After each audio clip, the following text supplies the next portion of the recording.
just to let everyone know that we will be recording the program from this point forward. Anyone who does not wish to be recorded may exit the program at this point. Anybody that continues to participate in the program hereby to allow the Palestine Museum to use the recording on social media, including its YouTube channel. Thank you.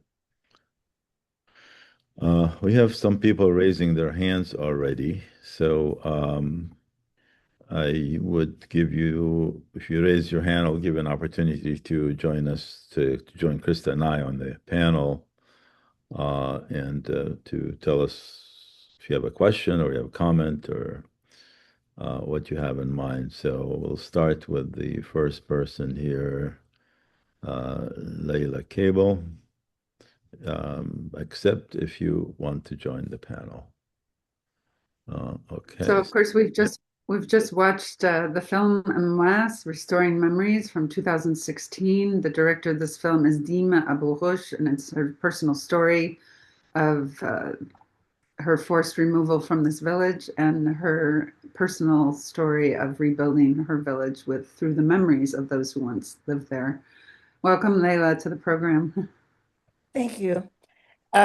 This is the second time I see the film. I saw it, I think, at the Palestine Film Festival. I'm not sure what year, several years ago. We But screened it in 2021 in maybe it was with February 2021 before. So this is the second time. maybe it was with you, but I think Yeah. they showed it, but I didn't see it with them possibly. But the thing I want to say is in 2021, a Canadian Jewish man who was a child when they were asking them for money as children for the trees for the Canada Park, he went back and he made a film called My Tree when he Yes. discovered that this was made on stolen and demolished homes. So that's all I wanted to say. But thank you very much for showing it again. And that person, by the way, who made the film, he had a difficult time finding out what happened to the donation that was given to him for some occasion. I don't remember what it was. And the This is the bar donation mitzvah, I think, for the was bar a mitzvah. tree, was a tree in Palestine. And he went to Israel and tried to find where the tree was, and it took him forever. Eventually, he found out it was in the park, covering some destroyed Palestinian homes. Right. Anyone else who would like to join the panel, please put your hand up. There is a hand in the bottom of the screen. You can click on it, and we will bring you to the panel here. And if you don't want to be on the panel, don't raise your hand. Okay, thank you. And we have Susan Noble. Susan, you can unmute yourself. Perhaps tell us where you are and who you are. Yes, so I'm from Montreal originally, and I'm a granddaughter of Holocaust survivors from Poland and Germany, and I live in Amman right now, and I'm doing my master's in Middle East Studies at the AUC in Cairo, but living here in Amman. And when I was watching the film, I couldn't help but think about the tzedakah boxes that were going around. I even put comments in the chat. Basically we had to sing this like really crazy song that was like tzedakah, tzedakah, tzedakah. That is what we give to the poor people to help them live. And now when I watch films like this, I mean, I watched other films on Canada Park and like Emwas and the other places. And basically I was realizing basically my donations were making people poor. So yeah, it's a new take on tzedakah. Thank you. We also have Jake with us here. Jake, could you unmute yourself and tell us where are you joining us from? Yes, I live in Toronto for the last 50 years or so. Before that, I was born with my family in Iran. And then in 1950, due to intense propaganda and lies from the Zionists, My father took us to Israel. I lived there for 20 years till I got fed up. Anyway, my comment is about Canada Park, about, I don't remember now, 25 or 30 years ago, the National Television of Canada made a documentary about Canada Park, and a woman journalist was sent there with a crew to Canada Park to find out what happened. She interviewed three Israeli officials, which one of them was Rabin, the terrorist. Okay, and each one of them said totally different story about what happened to those three villages. Rabin said that they were hiding terrorists there among them. That's why. Another one, an official said, most likely it was a revenge because they put up some resistance in 1948. And the other one said, no, there was no such thing here where it is. So she told him, okay, show us where it is. They never did. So those are, you can understand what happened there. Yeah, we did screen that film here. Oh, I'm sorry. Yes. No, but I mean, a lot of people didn't see it necessarily. Not everybody who's seeing the films now were seeing them 2, 3 years ago. We have a bigger audience now, and a lot of the people some people who just started watching our films. So we have a lot of films that we showed in the past that were not seen by that many people, and we, from time to time, like this film, we try to bring them back and make sure everybody's seen them. And obviously, this is an important film, and it tells a very important story, not just about these three villages, but about, the course of actions that Israel has been taking. Yeah, Layla, tfaddali. Somebody asked about why it's called Canada Park, and you're right. The Zionist movement covered most of the villages that were demolished with these European pine trees, and hence the fires Yes. inside Israel. The Canada Park is called that because the Canadian Zionist group fundraised and asked children. And I actually went out with a Jewish guy, half Jewish, in Beirut, and he said his family, when his mom died, paid money for trees to be planted in her name. And he screamed and he said, my mom was against the establishment of this state, but still people in her family and community collected money to plant tree in her name. And those were from Canada for the Canada Park, but the rest were from all over. It was something all children were asked to put money here for a tree in Israel.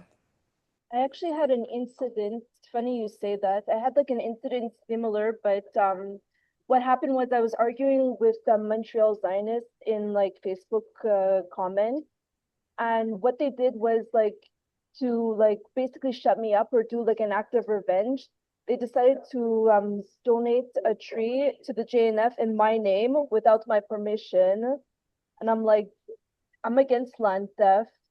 And I mean, I threatened lawsuits. I threatened lawsuits, but what could I do, you know? But I mean, it's like how do I say it? Like they use it against you when you know that you're against the project.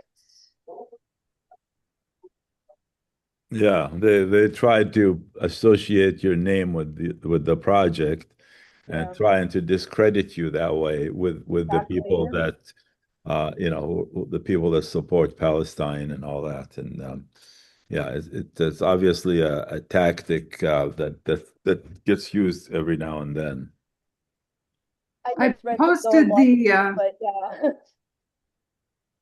I was just going to say I posted the official website of Canada Park in the chat because I was reading it extensively yesterday, and it's really frustrating to see, if not criminal, to see how they talk about the area, how it was liberated from the Jordanians, how the flora and fauna are somehow just magically there for the taking without mentioning who actually cultivated the land and cared for the land over all these centuries. And the ongoing effort to redeem the land from what they call desolation. So they say that after the establishment of the state, the volume of acquisition of land by Keren Kayemet l'Israel, which is the Jewish National Fund, from non-Jewish owners has decreased, while the extent of the redemption of land from desolation has steadily increased. And of course, we know that is ethnic cleansing. Do we have anybody in the anything. audience? Sorry.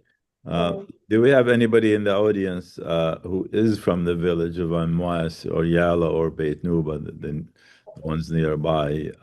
Or do you know anybody, or do you have relatives from that village? If so, please raise your hand and we may want to talk to you. I had the opportunity in 1999 to walk through the village of Yala, which is one of the three villages which were destroyed in 1967, along with Emwas and Beit Nuba. And it was the most powerful, heartbreaking experience just to see the way people who were from that village, recognized, just like we saw in this film, their homes. They knew who their neighbors were, and they could walk through the entire village. And then we also walked part of the way to Ramallah, as the expelled residents were forced to do at that time. But it was just horrific to see people talk about where the school was, and their homes and the wells, and many Palestinians who have access to be able to visit these places, including from the Nakba in 48 Palestine, do make these annual or frequent visits to to keep those memories alive, to share stories with the younger generations. And it's just so important to not let go of that right of return. People want to go back to their homes and rebuild their lives. Lindsay, Sorry. Go ahead. I just wanted to say quickly that it's worse than ethnic cleansing. It's colonial genocide. Not only Gaza was genocide, the whole Nakba is genocide. And it's an ongoing genocide. Absolutely. I'm actually doing that on my thesis. I'm actually writing my thesis on this, and I'm gonna demonstrate it in my thesis.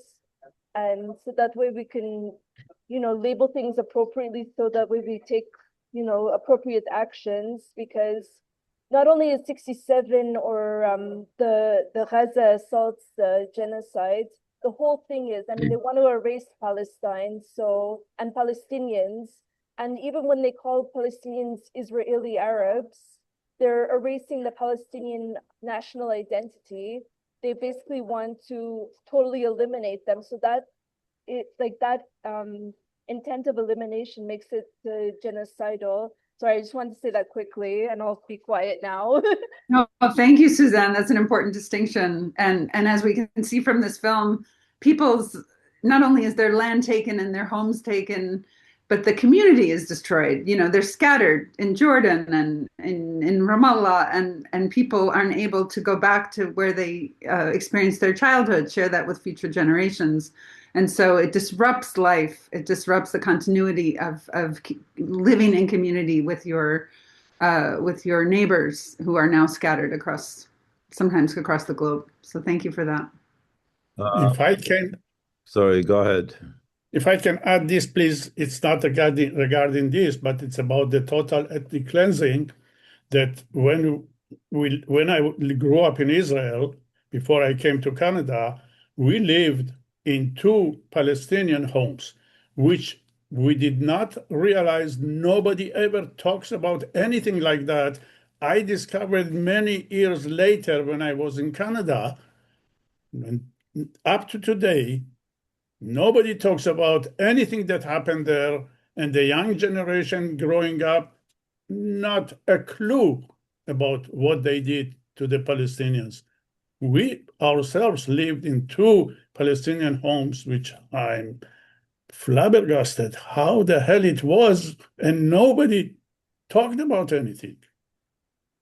Lynn Siegel, I'm not sure I understand your questions. Do you mind just restate them in person here and unmute yourself. Left Salama, and then and you talked about the load, going to load in the airport, and Yeah, I just wanted more elucidation on that. And between 48 and between 69 when you left, and yeah, where you left, where you went to, and before you yeah. came to the Okay. So in 1948, my family were expelled from Selma along with 7,000 other inhabitants of that village, the village was about 1 kilometer from an Israeli settlement called Hatikva, which is now one of the slums of Tel Aviv. And it was about 5 kilometers from the city of Jaffa. So Selma was totally emptied out, and then most of the buildings in the city were destroyed. And the village was renamed to Kfar Shalem to make it look like it was there all along as an Israeli city, which it wasn't. Anyway, so I was born a few years after 48, after my family settled in El Bire and Ramallah area, and I was born in El Bire in a one room that my family had rented a couple of years earlier, and they were like 13 people living in that one room where I was physically born in that room. So I lived there until 1969. In June of 1967, the Six-Day War happened, and I was in Ramallah living with my parents at the time. There was only just the two of them and I.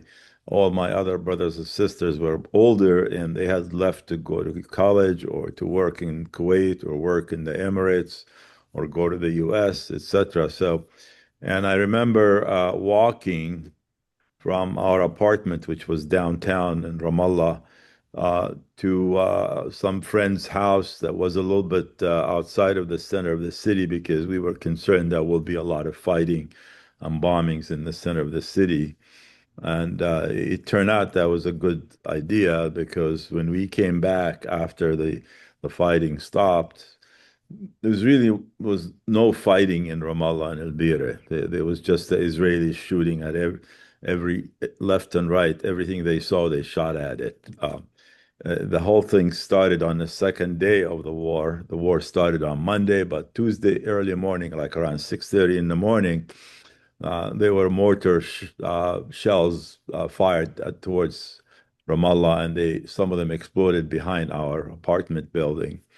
Um, and then they sent their Mirage fighters and they strafed many of the areas that had evergreen trees. They thought like maybe they were army hiding under the trees and things. So they strafed a lot of them, and you could see like some of the streets had these big holes. Each hole was like about 6, 7 inches. That was made by the bullets from the big bullets from the airplanes. And then that afternoon of Tuesday, around 5 o'clock in the evening, the Israeli army actually moved into the city, and they moved armored vehicles and tanks, and they started shooting left and right at all the windows everywhere. And that went on like for 3, 4 hours, and then everything calmed down. And on Wednesday morning, they let people come out of their houses, and we were occupied people at that time, and we see the tanks in the streets and army everywhere, but people were able to move around. So we went back to our apartment in the center of the city, and we Mala. found all these bullets in the ceiling, and all the windows were broken. It was at the second floor apartment. Sorry for the long description. So then In Ramallah. in Ramallah in 1969, I left Ramallah to go study in the US, and I took a taxi to go to Lud Airport, where I flew out of there on Swiss Air to go to Europe first and then connecting on a flight to the US. That was June 2nd, 1969. So 2 years after 67. But in 67, was it El Berger, or what was the El name? Bire. El Beer. Bire. Or was it where was all this shooting into the houses? Was that in Ramallah or Both. oh, Yeah. okay. There was no resistance. There was no fighting. Nobody in Ramallah and Beira had any weapons. They only had like rifles for hunting and things like that, which the Israelis collected like a couple of days later. And there was no resistance whatsoever. Yet the town was bombed initially, strafed by fighter planes, and as the army went in, they shut up all the windows they could see, and it was totally unnecessary. Well, it was 1969, but this was emboldened. They were emboldened from the USS Liberty. Like Yeah. Anyway, so 2 years before. that answers your questions, I hope, right? Faisal, you know, none of my questions. I have so many questions. There's no amount of lifetimes to answer all my questions. So I lived 2 years under the Israeli occupation, and I was arrested once. And along with about 500 people, they put us in the yard of a police station behind a fence, and they kept us till like 10 o'clock at night, and then they took our names and addresses and let us go because one person wearing a yellow shirt threw a hand grenade inside an Israeli bank that was set up in Ramallah. And the school let us out, and so they grabbed everybody who were on the streets and rounded everybody up, and they do that all the time. Whenever something happens, they grab anybody they could see on the streets and lock them up for a while. Anyway, we have Moore with us. Moore, would you like to join us to say tell us where you are and who you are, and then what's on your mind? And Krista, do you mind taking over from me for a few minutes? I have some Yeah, no problem. visitors walked into the museum I need to take care of. No problem. Hi, Mark. Hi, Krista. I wanted to say something to Faisal specifically that I wanted to explore more about his background because I think I grew up in the neighborhood that he's talking about, Salama, after it was already occupied. Yeah. But besides that, Can yeah, you you're can you still get here. closer to your audio because your voice is a little muffled? I wonder if that would help. Sorry, can you hear me? I'm on earphones. Yeah. Oh, maybe it's the earphones. Yeah, it's not coming through very clearly, but We can hear you. It's a bit muffled, but go ahead. I could take myself off. Yeah, Is this yeah, better? yeah. Yeah, much better. much better. Thank Now, you. Okay, sorry about that. where were you living? There is a main street in southern Tel Aviv called Salama, Salama Street. Yeah. and Mm-hmm. and I grew up both in Kiryat Shalom, Mm-hmm. which is maybe what you're talking about, No, and it's Hatikva. not. Kiryat Shalom is not Kfar Shalem. Our So village okay. renamed Kfar Shalem. Hatikva was 1 kilometer from our village, and it was kind of southeast of Hatikva. Hatikva now is Okay. the neighborhood of Tel Aviv, and from what I understand, is not a nice neighborhood. Yeah. It's a neighborhood in Tel Aviv, and that area is where a lot of refugees from Iran and Bukhara came Wow. to live when the Zionist agencies kind of rounded up Jews from abroad. Yeah. So that's where a lot of my family grew up. But I just wanted to take the opportunity that you have an audience to talk about our language and the way we use colonizing words. In the movie, it struck me that when they spoke in Hebrew, they said that Ha'arim naflu be'adenu, the villages, they fell into Still our in our hands. hands. Yeah. And the translation wasn't correct there.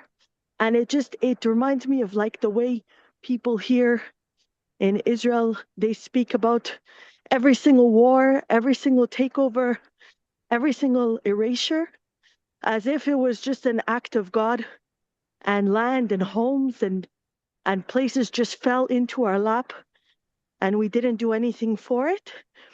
And that brings me to another point. I don't remember who to give credit to, but someone spoke about the word ethnic cleansing, which is it's a colonizer word. And instead we would use the word erasure because that's exactly what they do. both with the homes and the people, and not allowing them back in to restore their memories, which is exactly what was done with this with this documentary. Thanks, Thank you guys. for that clarification more, especially when you look at the practice of archaeology in Israel. It's all about affirming a Jewish presence and negating a Palestinian Arab presence. So that goes along with what you're saying about erasing. Why is Gaza completely flattened, including all the cultural, historical monuments? Because they want to just recreate it as a Jewish space. But Yeah, you know, they exactly. did it. They did it with that reconstruction, the architectural reenactment. Like, I love this film. When was it made? What year? 2016, and the model, building a model of the village. This is actually something that the Palestine Land Society, which was founded by Salman Abu Sitti, a geographer, historian, and author.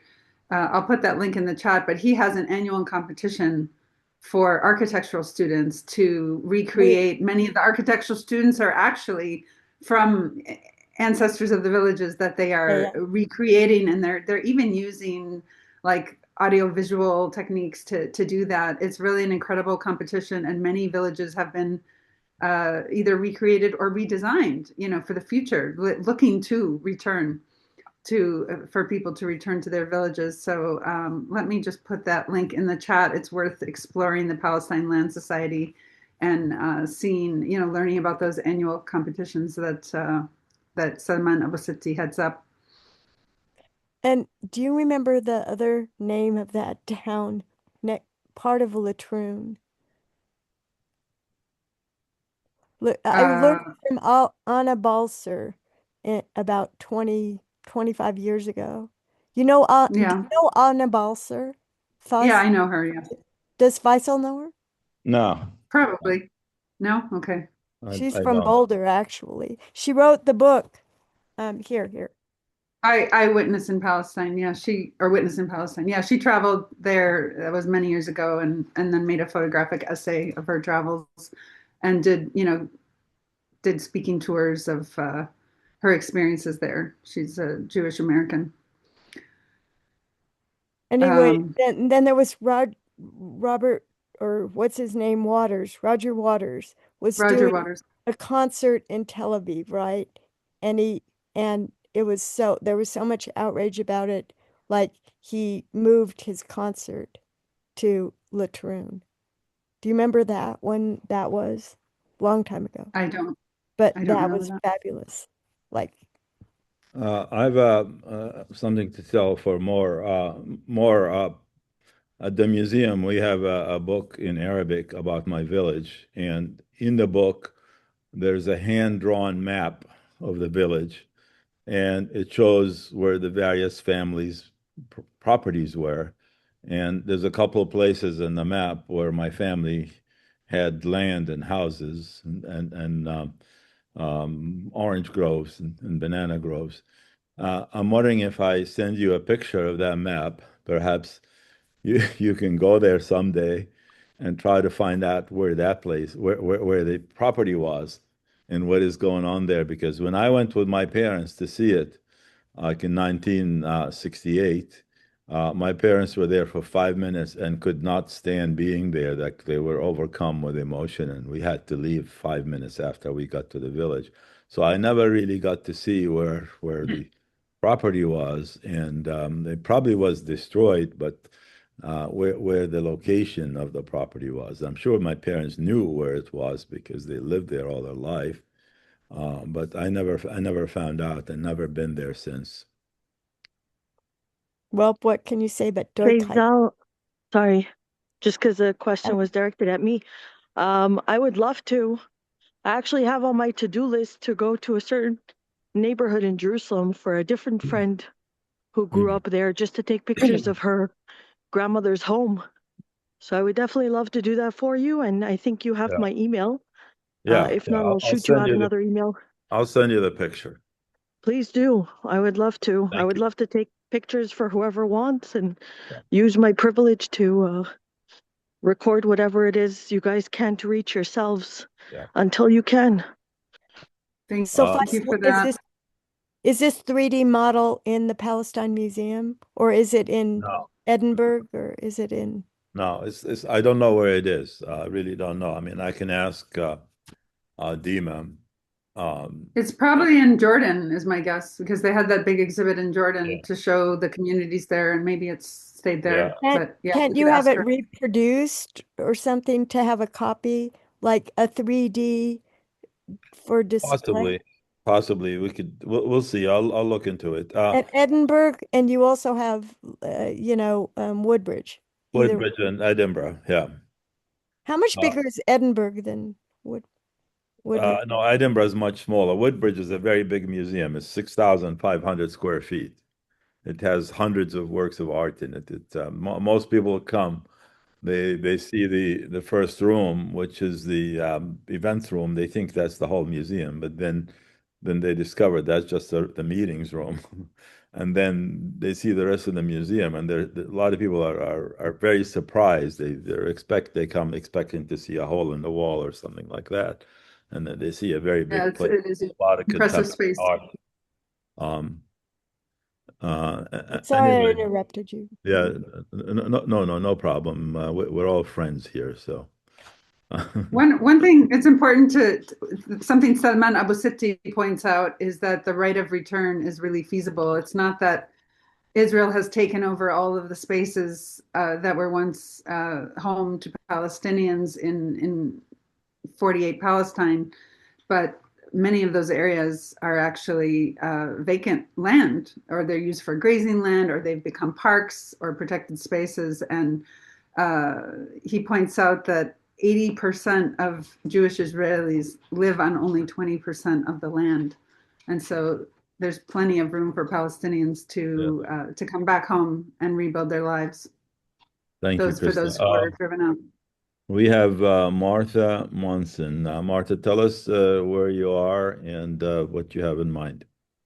Hello, I live in Northeast Iowa, and I was a teenager during the Six-Day War. When I was 13, my family moved to Libya, to Tripoli.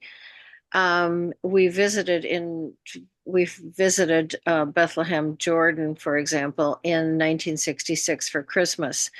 But in 1967, June 5th, and yes, it was a Monday morning, um, I we were in Tripoli. My father was a superintendent of the school, and they were going to have summer school was going to be starting, but then there was word that this war had started, and we were all to return home and have a 24-hour or 24-hour curfew indefinitely. And so, yes, I had some of these places in my head, Bethlehem and Jerusalem and so on. But as a 14-year-old, um, it was quite exciting that this was going on. I had no concept at all as an American teenager of what was actually happening. And a couple of days later, we were told to go to Willis Air Force Base to stay there and possibly be evacuated.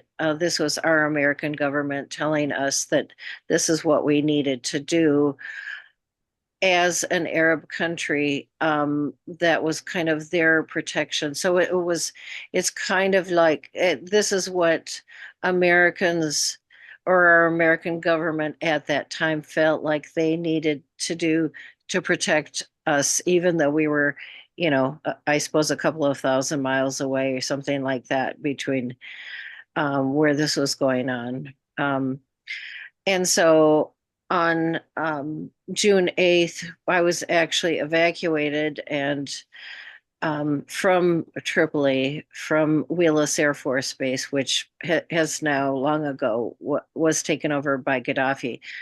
But I left the country not knowing if we could ever get back. So for me, initially, this was a big adventure. I never thought about, I wasn't thinking about people getting killed, people losing their homes, people losing their lives. Um, and then in the late 90s, my family became more and more involved in Palestine and what actually went on there and the history and so on. So actually, now my focus, this is my focus. And having now I have lived in Bethlehem and East Jerusalem for a total of over a year of my time, and this is my the place that I love and so on. But I just wanted to share, um, people see they look back and see history differently, but that was my experience in 1967, being evacuated during the Six-Day War. The reason you were evacuated is that because they were concerned that in the Arab countries, there's the popular movements that were supporting the Palestinians, and then they would retaliate against Americans because they were behind the Israeli invasion of the three countries. Uh-huh. They're the one that Yes. supplied a lot of the weapons to the Israelis, and of course the political support and political cover in the United Nations and places like that. Right. Right. And so another issue was that Walter Cronkite, who was our big reporter when I was growing up, said there was an unconfirmed report that the water supply to Willis Air Force Base had been bombed. Now, that was not true, but that's when they started evacuating Americans out of the country for our safety, for our assumed safety. A false flag operation, probably. Pardon me? A false flag operation, probably. Yeah. So, There was a time when your U.S. passport and U.S. citizenship entitled you to being evacuated, but lately that right has been applied selectively. If you're like Palestinian with an American passport, they never evacuate you or do anything for you. They let the Israelis kill you there, and they won't raise a finger.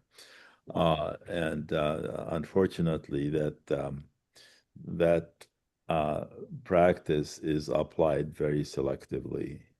yeah. Reverse immigration. Yeah. In so in 1967, our trip was actually a free trip from our country to flying from Tripoli to Naples, Italy. But we were in Bethlehem on October 7th, 2023, and our government eventually gave us three different options of flying to two different places in Europe or taking a boat to, I think, Cyprus. But they needed us to sign saying we would reimburse, we would pay for this whole trip. So it was very interesting, um, the changes. Yep. So um, anyway, I just wanted to share this very different experience of 1967. Yeah, thank you. Anyone else would like to Just a get on the quick panel? clarification. Sure, go October ahead. 7th, you were where? Specifically? I was in Bethlehem. My husband and I had just arrived in Bethlehem for a 3-month stay to volunteer at Bethlehem Bible College Guest House in 2023. So, What an auspicious day to be there, go yeah, there. Wow. That's yeah, wild, Martha. we were very devastated um, that we eventually decided we needed to leave, but worried so much for our friends there. And and still, of course. So, Tears you apart. yeah. Yep. Thank you. Okay, so we have Samira Hussein. Let's see if you'd like to join us on the panel. You raise your hands.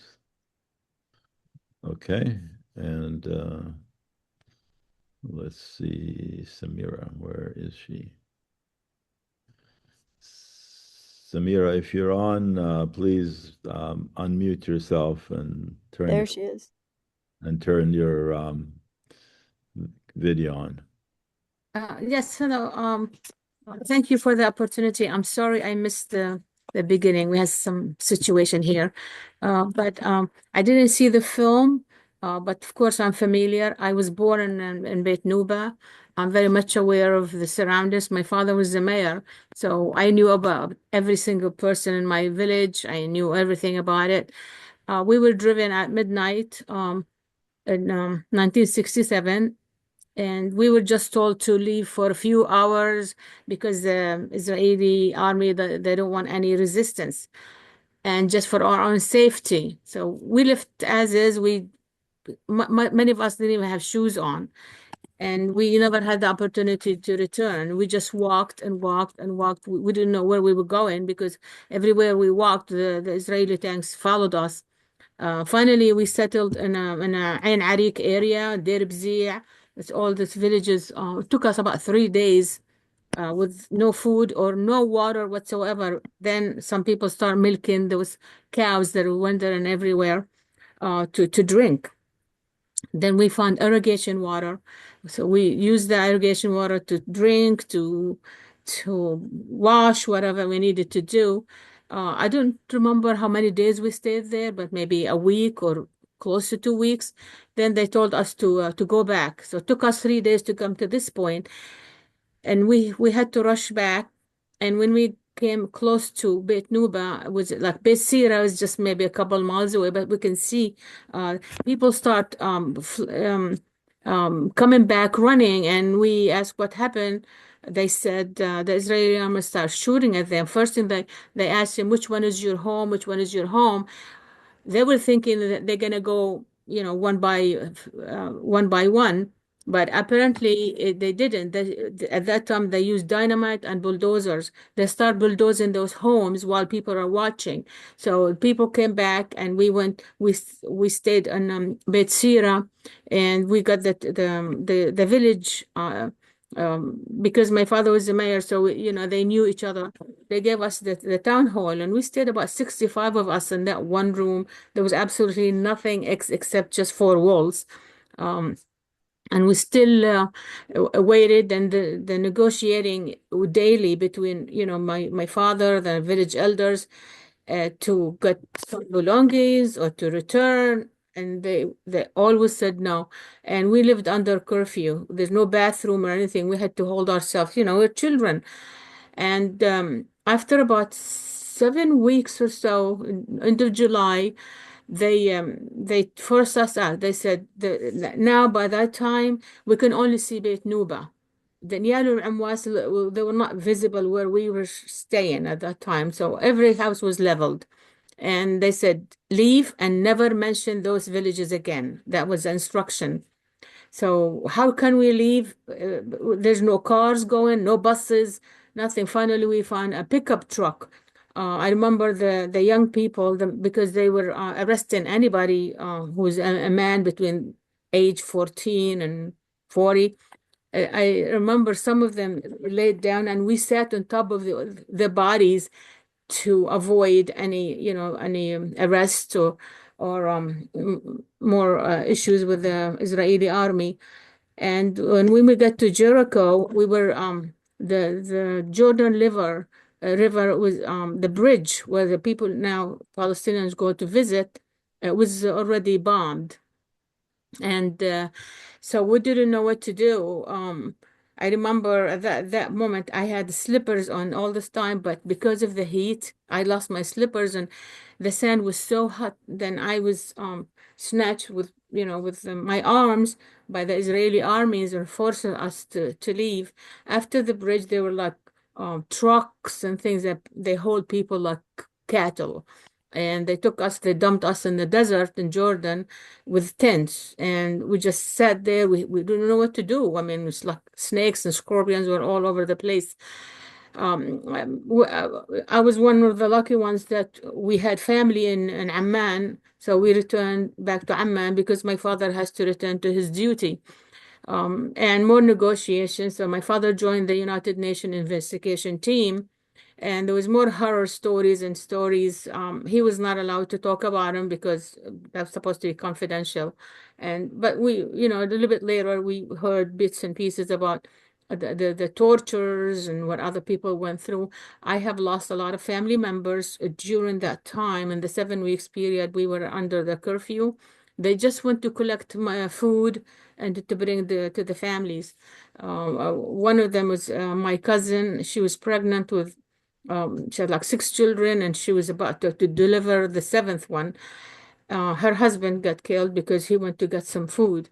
And then another person has supermarket. He wanted to get some food also, but we could not retrieve the bodies at all. And they were there for a long time because of the restrictions. So now, I mean, I went back with my parents for the first time in 1971. We still saw the smoke coming out of the olive trees because they burned the olive trees. They uprooted a lot of the trees. Palestine is heaven. We have every fruit tree there is in our garden. And what they did later on, because my father was still in the investigation team, they planted young trees, and they said, oh, there's some Bedouin families here. They left and they're gone. There was nothing. But I mean, between Yalu, Emwas, and Beit Nuba, I'm estimating maybe about 10,000 people at that time were living there. Because I went to school in Emwas, my 7th grade. That was the last grade that I attended in Palestine and Emwas, because the three of us, we had to travel to Ramallah. It was a hardship. So they opened a school for us in Emwas. Now, I have some of the people from my family, they are still there. They bought some land in Beit Likia. Beit Likia is just by the border. There's no borders, but it's just right next door. And they built their homes. And my niece's family, they had goats and cows and everything. They were not allowed to have those goats to go out in the field, because I went there again in 96, I believe, and I saw her. She couldn't have her goats out. They were locked in because at that time the settlers who live it's called Mivu Haron. Haron, the new settlement that they put, they call Mustamara, I call Mustakhraba. They don't allow them to take their goats out. But when their cows and goats roam around wherever they go, they just say, okay, this is it. This is our land. So every day they eat the land inch by inch. Now they have electric fence that exactly at my niece's door. And when we went to visit, 2004, my husband and my children all went there for the first time. We came from Jaffa because I have a big family in Jaffa. There was a big, huge rock right in the middle of the road. We went through Beit Nuba, we went through Beit Emwas, but we were not allowed to get out because the taxi cab said he's not allowed to stop and doesn't want to get in trouble. And so we didn't know what to do. We were just like in the middle of nowhere. Finally, I zoomed the camera and I saw my niece come in, and then the settlers and the army, they came with guns around her, and we all just panicked. We just stood there. We're going to witness something horrible. And then she started talking, and then they gestured us for us to walk. When we walked there, and I saw her son was like in the other side of the fence. We were in the side. And I said, why is your son standing, walking there, and we're walking here? That's when she explained to me, this is a Palestinian road for the Palestinians, and this is the road for the Israelis to walk on. So we stayed there for a long time that day, and trying to figure out what's going on. And in the evening, her husband, her brother-in-law, they drove us outside the village of Beit Likia because my Israeli citizen cousins are waiting on the other side to pick us up because they were not allowed to come into the Beit Likia village. Then they had a ditch around the whole entire village. There's no cars get in or out. People have to really sneak and use their feet. And there was a mountain of dirt that came out, so nobody can go. And we had to climb there, and my husband insisted is walking my niece back because she wanted us to tell where to go to meet my Israeli citizen cousins. And then he got lost, and we don't know. It was dark. No. I mean, the car was driving with no lights, and um, we we we haven't returned after that because of the torture and the question.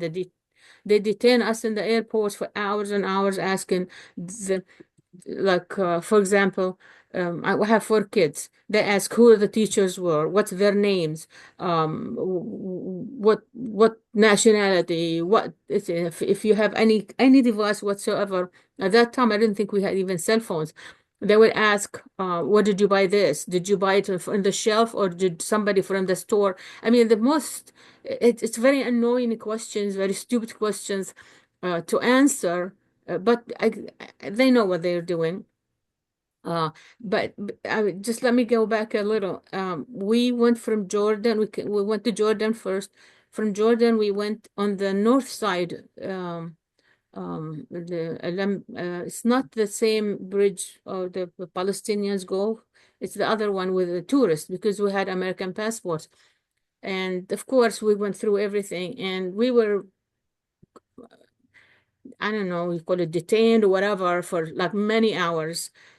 And then we saw nobody in the place. Everybody was leaving, and then we were the only ones who were sitting, but there was other people who were watching us with weapons. Then I asked somebody, and the speakers were just in Hebrew.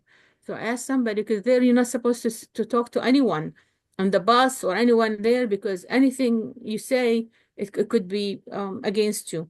But I quietly asked somebody, I said, do you understand Hebrew? He said, yes. And I said, what are they saying? He said, there was a bomb threat. They told people to leave in Hebrew, but nobody told my family to leave. So we were just sitting there in the building by ourselves, but we were monitored by the Israeli army. And we stayed for about 10 days in Palestine. And of course, we went through a lot of things, but the only way we could see Jerusalem is with my Israeli citizen cousins, but we could not see any other my family in the West Bank. Now I'm communicating with my family right now. This year they have not been able to, at least either allowed. They sometimes have to have a little permit just to collect some of the olives. This year they have the 3 fences now, not 1, 2, and 3 fences. They are not allowed to go. They burned a lot of the trees. They cut a lot of trees off.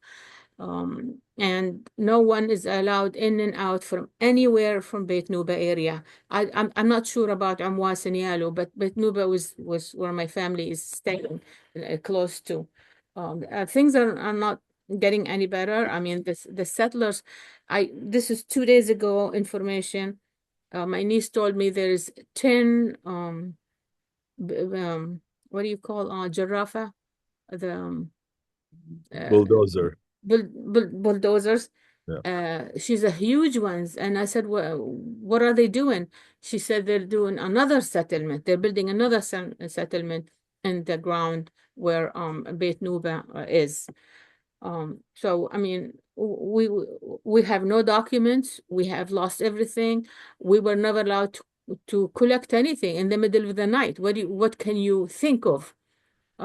Nothing. We just we lost all our childhood. I mean, when my kids ask me about pictures, I don't have anything. I was able to collect some pictures I have family here in the States, and they had copies like only maybe two different pictures I have. That's all. I did write my story in my own words.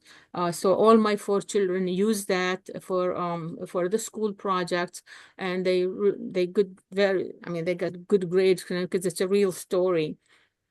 Um, um, what can I tell you? I try to keep those villages alive. I speak about them. I use Beit Nuba. I do book exhibits. I do all kind of exhibits about this, just to alert and teach people about what happened to us. I mean, it's not just October 7 and 1948. There's a lot happening in between that hardly anybody mentions us in anything, like when we celebrate or not commemorate the Nakba and everything. 1967 is usually missing. So really, I mean, this has to be highlighted and came out. I know there's few clips here and there, but we don't have a real. I'm sorry I missed the film this morning, but I would like to see it again. And Sid Samira, حضرتك في are you in Amman? no, I live in Maryland. You live in Maryland. Oh, okay.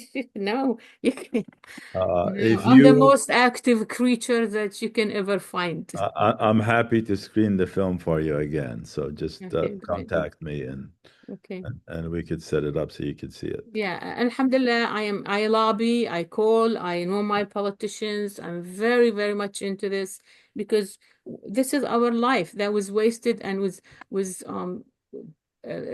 destroyed for no reason, for no reason. We could speak offline. Hmm. So thank you. Thank you for coming on and Well, thank you talking to for us giving me about the chance. your experience. And when before the 67 war, my father was he worked for قائم في دائرة قائم مقام Ramallah, Mhm. and he knew all the villages. He was responsible for 77 villages, so including your village, and he knew first, very well all the Makhatir al-Qura, all the first selectmen of the villages. And they all used to send him postcards for holidays and things like that. And I have a collection of 65 postcards from 1966 from the various villages around Ramallah. And when I get visitors from some places, I go through the cards and I sometimes find a card from somebody from the village of the person who was visiting the museum. And often turns out it's somebody they know or somebody related to them. And one time, I had a card from her father with her father's writing on it. So it was very, very interesting. So I'll go and check to see if we have anybody from Beit Nuba. Yeah, I'll tell you my father name. Yeah. Yeah, but I mean, it will say on the card like that they're from Beit Nuba or something. But I'll check. I'll check and see. I'll let you know. Mm. Anyway, Because our home was like the courthouse. We had the records for the village, the birth, the death, mhm. the weddings, everything. Because my father did everything. I mean, there was other mayors, for we have different tribes, but my father was like the one who was in charge. Everything was in our house, so that's why I said I know every individual from my town, Mhm. uh, Yeah, yeah. and I like very much aware of my surroundings very well. Um, Mm, um, great. Well, thank you so much for sharing your experience. And I think I don't have any other hands raised. With this, we probably will wrap up now. And thank you everybody for joining us today. Thank you, Krista, for your personal greetings and for co-hosting with me. And great effort. And we will be back next Saturday, and we'll let you know what film we'll be showing. We're working on a couple of possible films, as long as we get uh, permissions from the film directors, and it's a complicated process trying to get films approved for screening. It's not really easy. And that's why sometimes it takes us like a lot of time, and we may not get it sometimes till like 2 days before the film and things like that. Lynn Siegel has her hands up. Linda, I need to bring you back, I guess. So hold on.